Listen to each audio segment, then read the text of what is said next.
since most of us here, magulang and mga anak, amen? Ano kaya ang nararamdaman ng mga magulang kapag nasasaktan ang mga anak nila? No? Next slide.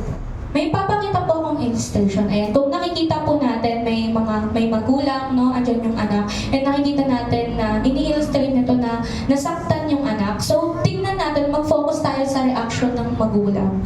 Nung nasaktan yung anak nila, no, parang nag-reflect yung sakit, nalungkot din sila, malungkot din yung anak nila. Amen? So, in spiritual way po, ganyan din ang nararamdaman ng ating amang nasa langit. Para sa ating mga anak niya, kapag sinasaktan natin ang isa't isa, at nasasaktan din natin ang ating Panginoon. Amen? So, bago po tayo mag-continue, hindi muna po tayo ng guidance sa Panginoon. Hallelujah. Father God in heaven, thank you Panginoon sa privilege Panginoon na kami Panginoon ay makapakinig ng iyong mga salita Panginoon sa umagang ito. Thank you Lord God sa desire Panginoon. Thank you Lord God sa thirst Panginoon sa iyong mga salita. Nawa Panginoon ang uhaw na ito ay mapunan Panginoon sa araw na ito Lord God ng iyong mga salita Lord God at nang sa gayon Panginoon ito Panginoon ay tumanim sa aming mga puso at ma-apply namin Panginoon sa araw-araw Panginoon. Ikaw nga Panginoon ang aming marinig Panginoon ang makita Panginoon sa umagang ito ang iyong mga salita Panginoon ang siya lamang Panginoon ang aming maibahagi Panginoon sa umagang ito. Maraming salamat Panginoon. Binabalik namin ang pagpurit pagsamba sa pangalan mo Panginoong Jesus. Amen. So, bakit ko nga ba pinakita and tinanong sa inyo yung about sa mga pictures na to? Ano nga ba ang topic natin today?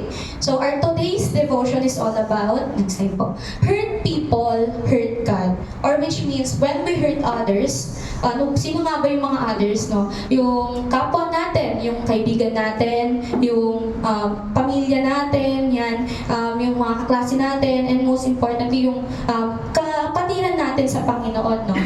Kapag sinaktan pala natin sila, is nasasaktan natin ng Panginoon. Amen. So, tingnan po natin sa ating context, Mateo 25 verse 14. Sasabihin ng hari, tandaan ninyo, nang gawin ninyo ito sa pinakahamak sa mga kapatid kong ito, sa akin ninyo ito ginawa. Amen. So, Jesus tells us that when we help or care for someone in need, yung pinakahamak sa ating mga kapatid, it's like we are doing it directly for Him. Nakikita niya ang kabutihan natin sa iba bilang kabutihan natin sa Kanya. Amen? So ngayon naman po, isipin natin ang kabaligtaran niyan. If doing good to others is like doing good to Jesus, then what about hurting others? So paano naman kapag sinasaktan natin yung iba? No? Kung sinabi nga dito, kapag ginawa natin ng mabuti ang kapwa natin, ginagawa natin sa Panginoon, kabutihan din sa Kanya. No? Paano naman pag sinaktan natin? So punta po tayo sa Acts 9:4-5. Amen. So, natumba siya sa lupa at narinig niya ang isang tinig na nagsasabi, Saulo, Saulo, bakit mo ako inuusig? Sino kayo, Panginoon? Tanong niya. Ako si Jesus ang iyong inuusig, tugon ng tinig sa kanya. So, the story of Saul who later became the Apostle Paul. Malinaw po dito, Saul were persecuting the followers of Jesus.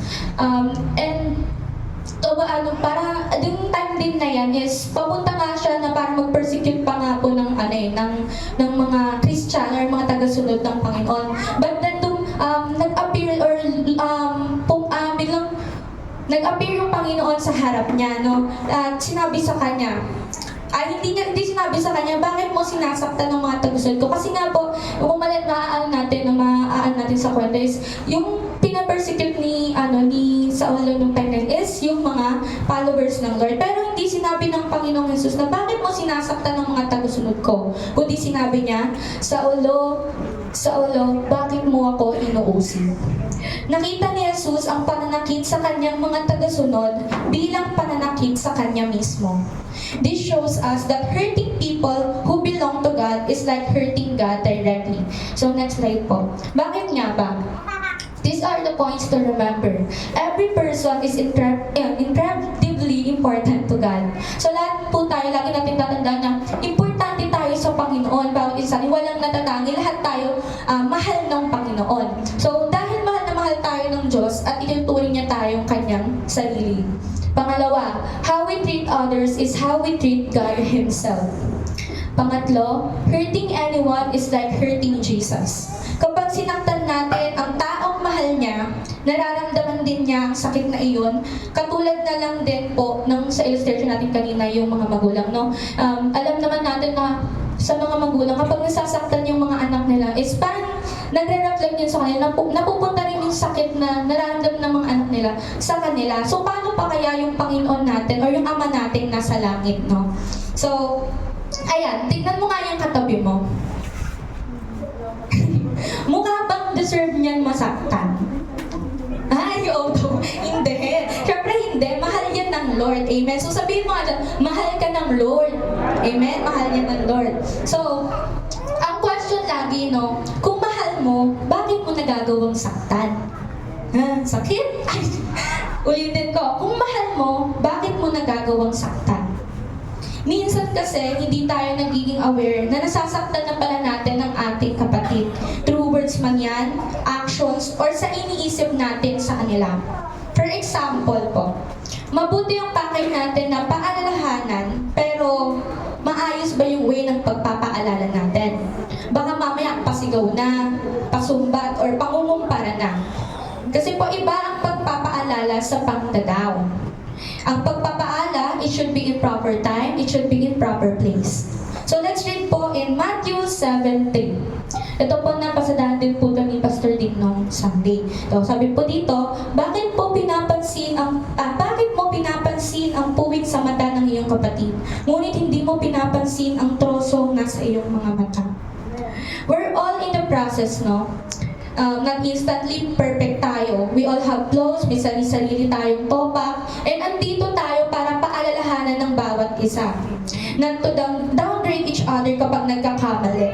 Hindi para magsisihan, sumbatan, at magkasakitan.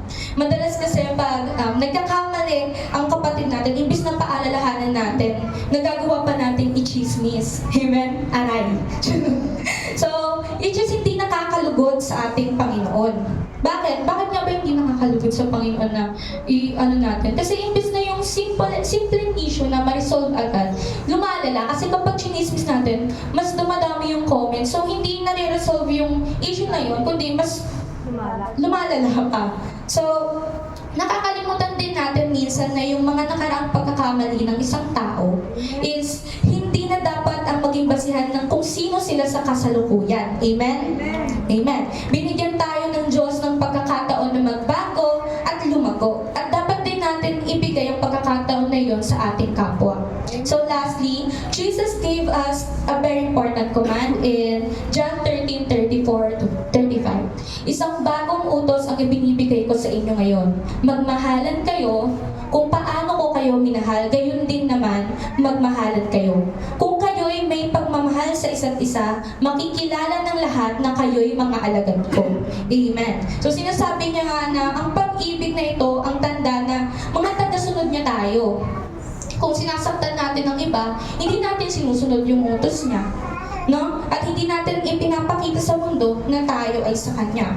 Because we all know that God is love. So, paano natin masasabi na we are His followers kung hindi nagre-reflect yung love na yun sa atin? Amen? So, ang kawalan natin ng pag-ibig sa iba ay kawalan din ng pag-ibig sa Diyos. So, paano natin masasabi na mahal natin ang Diyos na hindi natin nakikita kung ang kapatid natin na nakikita ay hindi natin mamahal? Amen? Sa pagmamahal sa isa't isa, in-honor natin ng Diyos dahil sinusunod natin ang Kanyang utos. At ipinapakita natin sa mundo kung gaano niya tayo kamahal sa pamamagitan ng kung paano tayo magmahalan. So, yun lamang po ang mensahe ng Panginoon. All glory to God po. Amen.